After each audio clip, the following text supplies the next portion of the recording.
Hello everyone. Today we have to deal with the crosses in genetics. So now here onwards we have to discuss monohybrid cross, dihybrid cross and laws of Mendel, and these laws, like these are the ratios or crosses, these monohybrid, dihybrid and laws of Mendel, they comes under the Mendelian genetics. They comes under the Mendelian genetics. Okay. But there are certain events occurring in nature, or there are certain, you can say, plants. These are not following actually the Mendelian genetics, that we have to discuss in the non-Mendelian genetics. Non-Mendelian genetics. Okay, so we'll see it later on when we'll complete the Mendelian genetics first. Mendelian genetics means now here we have to deal with the Mendel's work, like how he did monohybrid cross and dihybrid, and how on the basis of these crosses he put forth the three laws of Mendel. And but obvious, these are the Mendelian genetics because it was proposed by the Mendel.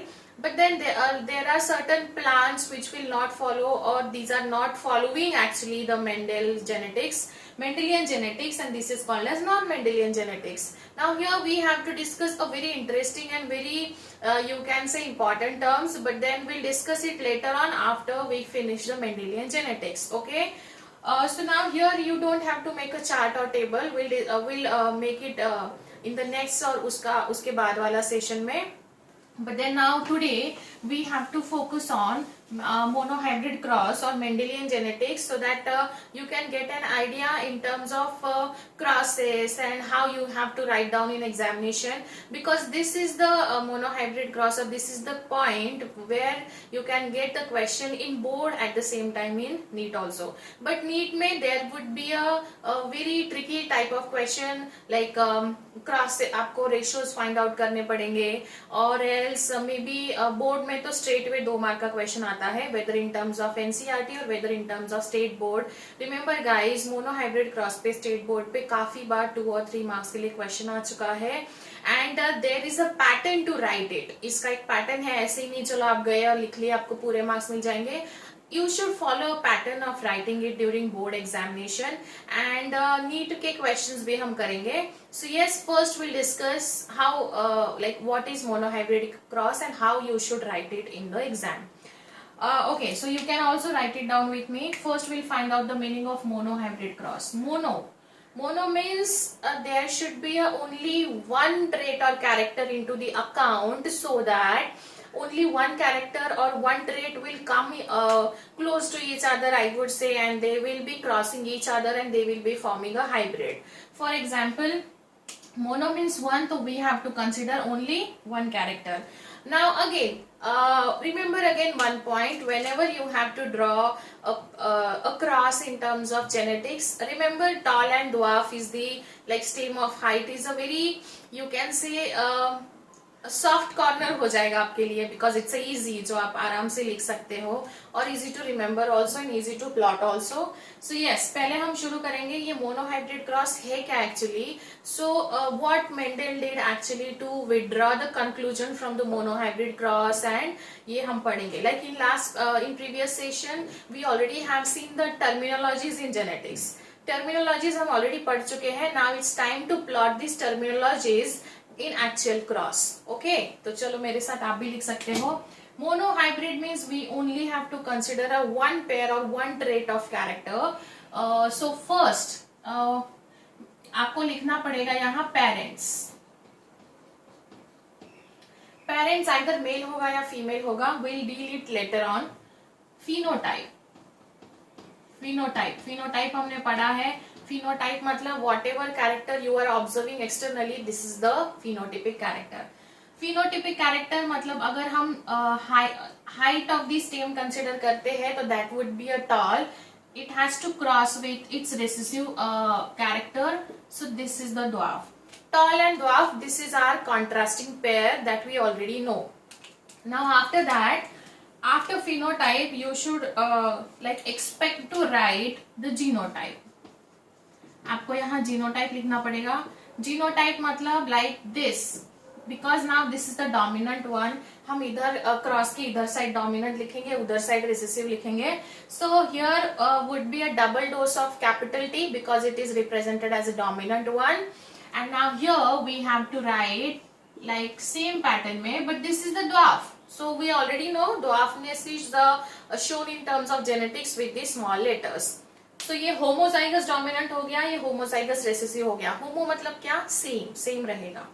Now अभी genotype हो गया. Now after that we have to plot the gametes. gametes हम plot करेंगे, like for example T and T अगर हम gamete plot करते हैं तो आप बस यहाँ इतना लिखिए, T would be a gamete for this and here would be a gamete for this. Okay, like here is a pair, but out of this pair only one will be considered as a gamete. And after gamete we have to, like this is the final stage of cross. Now after that we'll supposed to get the hybrid one. So यहाँ हमको क्या मिल जाएगा? Hybrid मिल जाएगा. So this is our hybrid. So here you are expected to write this is the hybrid, but this is the F1 generation, first filial generation. This is the F1 generation. F1 generation मतलब क्या? आपको ये दो crosses करने के बाद, दोनों का क्रॉस करने के बाद आपको क्या मिल रहा है? TT मिल रहा है. सो this is TT hybrid. Now remember this, what could be the phenotype of this? क्या होगा इसका फिनोटाइप? बताओ मुझे. टॉल होगा कि या तो ड्वार्फ होगा? सो मुझे ऐसे लग रहा है ये टॉल होगा. ओके, चलो फाइंड आउट करते हैं क्या होगा. सो ये है tall. Now remember, this is also represented as a tall and this condition is also represented as a tall. Why? Because always remember, when there is a single dose of dominant character, that would doesn't affect in the recessiveness. वो dominant ही show करेगा. Like suppose अगर मेरे पास ये है तो ये दोनों dominant है, तो but obvious this would be represented as a dominant character. But if I have a this condition, then ये जो T है ये इसका सुनता नहीं है, because this is recessive and this is dominant. ये dominant है, this is recessive. So ये recessive की बात ये मानता नहीं है, वो उसके कैरेक्टर्स को सप्रेस कर देता है. And because of this separation of character, ये जो recessive है ये खुल के बाहर नहीं आ पाता है और पूरा क्रेडिट जो है वो डोमिनेंट लेके जाता है. सो यस, इसको हम क्या बोलेंगे? टॉल कंसिडर करेंगे, because it's a tall one. ये यहाँ टॉल ही है. सो यस, ये टॉल हो गया आपका. तो F1 hybrid is getting F1 hybrid और F1 generation giving the generation in terms of dominant character. ये डोमिनेंट कैरेक्टर टॉल हो गया यहाँ. तो फिर अभी हम पेरेंट्स की तरफ आते हैं. थोड़ा सा उल्टा पढ़ेंगे आज, बिकॉज जब आपको याद रहेगा. तो हमेशा पेरेंट्स मेल और फीमेल रहेंगे. So first what he thought male female को डोमिनेंट करेंगे, मेल को ड्वार्फ करेंगे. Okay, so he actually made the parents और plot the parents like this, and female he considered a tall one and male he considered the dwarf one. But then he actually got that time the all plants in F1 generation are tall. So basically ये सारे toll अगर हमको भी मिलेंगे आज के date में, तो हम ये सोचेंगे कि ये कैरेक्टर कहाँ चला गया. गैमेट तो इसका भी था, कंट्रीब्यूशन तो इसका भी है देखा जाए तो, बट देन ड्वार्फनेस कहाँ हाइड हो गया, ये उनको भी क्वेश्चन आया था. तो फिर उन्होंने ये सोचा कि चलो मैं अभी क्या करता हूँ, इसको रिवर्स कर देता हूँ. फिर उन्होंने क्या किया, यहाँ मेल लिखा, लाइक मेल, और यहाँ उन्होंने फीमेल कंसिडर किया. But actually that doesn't make any sense. क्या लगता है आपको, कुछ सेंस बनेगा क्या? मेल और फीमेल करने के बाद भी the process would be same, gamete would be the same, and F1 hybrid would also will get the same. ठीक है, तो इसीलिए उनको ये लगा कि ये प्योर लाइन जो था, this was the pure line, मतलब क्रॉस नहीं था, प्योर था, और उस प्योर लाइन को उन्होंने क्रॉस करवाया, male and female and male alternate parent करके. फिर भी उनको TT मिल रहा था, हाइब्रिड मिल रहा था. फिर उन्होंने ये सोचा कि ये मेल एंड फीमेल चेंज करके कोई फायदा नहीं होने वाला है, हमको जो काम करना है वो हम यहाँ कर सकते हैं. मे बी नाउ ये हमको मिल चुका है, यहाँ ये सिंगल है, यहाँ ये भी सिंगल है, दोनों सिंगल सिंगल है, but still dominant is very strong in that case. Now what he thought of F2 generation. इन्होंने F2 जनरेशन के बारे में सोचा मेंडल ने, and when he considered the F2 generation में इन्होंने इसी जो F1 मिला था इसी को क्रॉस करवाया with themselves only. So अभी मेरे पास यहाँ नीचे थोड़ी ही स्पेस है, you are expected to write F2 generation इसके नीचे ही लिखी है, मैं अभी ये वाइप कर रही हूँ यहाँ से इरेज, और यहाँ मैं F2 जनरेशन प्लॉट कर रही हूँ, ठीक है। ओके, सो नाउ हमारे पास F1 जनरेशन है, now we have to find out the F2 generation. अभी हम F2 जनरेशन में क्या करेंगे, सेल्फिंग करेंगे। तो ये जो गैमेट है हमारे पास already, these are the F1 hybrid, इसको हम क्या करेंगे, सेल्फिंग करेंगे। सेल्फिंग मतलब क्या, जैसे सेल्फी सबको पता होगा, सबने बहुत सारी सेल्फियां खींची होगी आज तक। सेल्फी मतलब क्या होता है, खुद का फोटो खुद खींचना, उसमें किसी की हेल्प नहीं चाहिए होती है। तो यहाँ भी सेम हो रहा है, सेल्फी मतलब क्या, ये खुद के, they will not require a parents now, they are the product of parents, but now they will cross in such a way that with themselves only, so we'll get the F2 generation. ये question मुझे last time भी पूछा था बहुत सारे student ने। तो remember guys, F2 generation जो है, it does not require a parent to cross with each other, but rather than the F1 generation, the gametes will segregate and they will cross in such a way that, so उसको हम selfing बोलेंगे, इसको हम crossing नहीं बोल सकते हैं, हम इसको बोलेंगे सेल्फिंग। तो यहाँ हम क्या करेंगे, सेल्फिंग करेंगे। सो इसको बोला जाता है ऑन सेल्फिंग। ऑन सेल्फिंग में क्या होगा, this T and this T, अभी हमको सेल्फिंग अगर करेंगे तो इसको हमको इसके साथ क्रॉस करना पड़ेगा, राइट।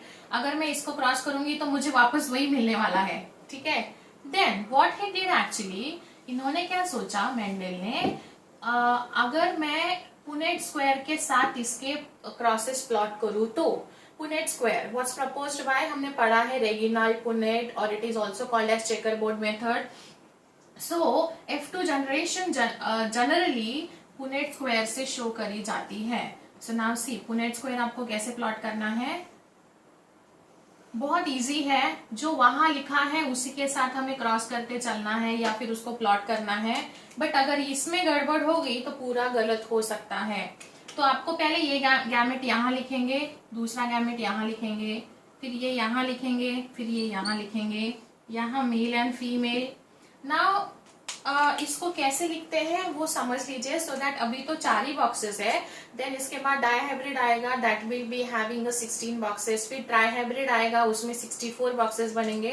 तो इसको कैसे सॉल्व करते हैं, देखो ये जो टी है और ये टी है, ये जो टी है ये इसका ये रो है, इसका खुद का ये रो है, और ये टी है इसका ये कॉलम है, ठीक है। तो ये टी जो है ये पहले इसके साथ कंसिडर करके हम यहाँ लिखेंगे टी एंड टी, ठीक है। इसको पहले इसके साथ कंसिडर करना है और फिर इसी टी को इसी टी के लिए इसी रो में कंसिडर करना है, ऐसा। तो ये जो कॉलम, ये जो रो है, ये टी के लिए बिलोंग करेगा। तो ये पहले इसके साथ यहाँ जाएगा, उसके साथ फ्रेंडशिप करके इस बॉक्स में बैठ जाएगा, ये यहाँ जाएगा, इसके साथ फ्रेंडशिप करके इस बॉक्स में बैठ जाएगा, फिर उसका काम खत्म। फिर नाउ ये जो स्मॉल टी है ये इसके पास जाएगा, इसके पास जाएगा, फिर या तो आप ऐसा लिख सकते हो या तो आप ऐसा लिख सकते हो, सेम चीज है, इससे कोई फर्क नहीं पड़ेगा। फिर ये टी इसके पास जाएगा और फिर इसके साथ फ्रेंडशिप करके इस बॉक्स में बैठ जाएगा। तो अभी आपको याद ये रखना है कि ये जो अभी इन्होंने ये जो नई जो जीन्स के पेयर्स बनाई है, तो ये किसके क्या रिप्रेजेंट करता है ये हमें देखना है। तो ये क्या है, क्या ये तो जीनोटाइप हो गया। What would be the phenotype of this, phenotype क्या होगा, this T and T, this T and T it is for the tall, ये किसके लिए है, टॉल ही होगा। Now this is T and T, this is also represented as a tall, ये भी टॉल के साथ ही रिप्रेजेंट किया जाएगा। But now this is and this is, इसमें से कोई भी कंसिडर करो, this is also tall, but this, ये दोनों भी स्मॉल है, रेसेसिव है, दोनों भी अच्छे फ्रेंड्स हैं। तो ये क्या करेंगे, खुल के ड्वार्फनेस शो करेंगे। यहाँ इसको सप्रेस करने वाला कोई है ही नहीं, तो अगर उसको सप्रेस करने वाला कोई है ही नहीं तो वो आराम से ड्वार्फनेस उसके कैरेक्टर शो करेगा। ठीक है, समझ में आ रहा है आपको। नाउ कितने टॉल मिले हमको, 1 2 3 and 1 is dwarf. Out of this 4 we have already got 3 tall and 1 dwarf. So आपको यहाँ कौन से क्रॉस, दो रेशियोज लिखने हैं। रेशियोज नीट के लिए बहुत इंपॉर्टेंट है, इवन रेशियोज बोर्ड एग्जाम के लिए 1 मार्क या स्टेट बोर्ड में एमसीक्यूज के लिए बहुत इंपॉर्टेंट है। हर साल इस पे क्वेश्चन रहता है। सो अभी हम दो क्रॉसेस पढ़ेंगे। पहले हम फिनोटिपिक क्रॉस पढ़ेंगे। फिनोटिपिक मतलब फिनोटिपिक रेशियो क्या आएगा, लाइक फॉर एग्जाम्पल अगर आपको ये इसका रिजल्ट का कंक्लूजन देखने आप कहीं जाओगे जहां पी प्लांट किया है, तो आप उसको देखोगे। मैं आपको बोलूंगी जाओ उसको देख के आओ या कंक्लूजन क्या है उसका लेके आओ, तो आप क्या बोलोगे, मैडम 3 टॉल थे 1 ड्वार्फ था। बट देन आपको ये पता चलेगा क्या वो टॉलनेस किसके वजह से था, इसके वजह से था या इसके वजह से था, नहीं पता चलेगा ना। तो आप बस जाओगे और देख के आओगे 3 टॉल थे, तो हम यहाँ लिखेंगे 3 are tall and 1 is dwarf.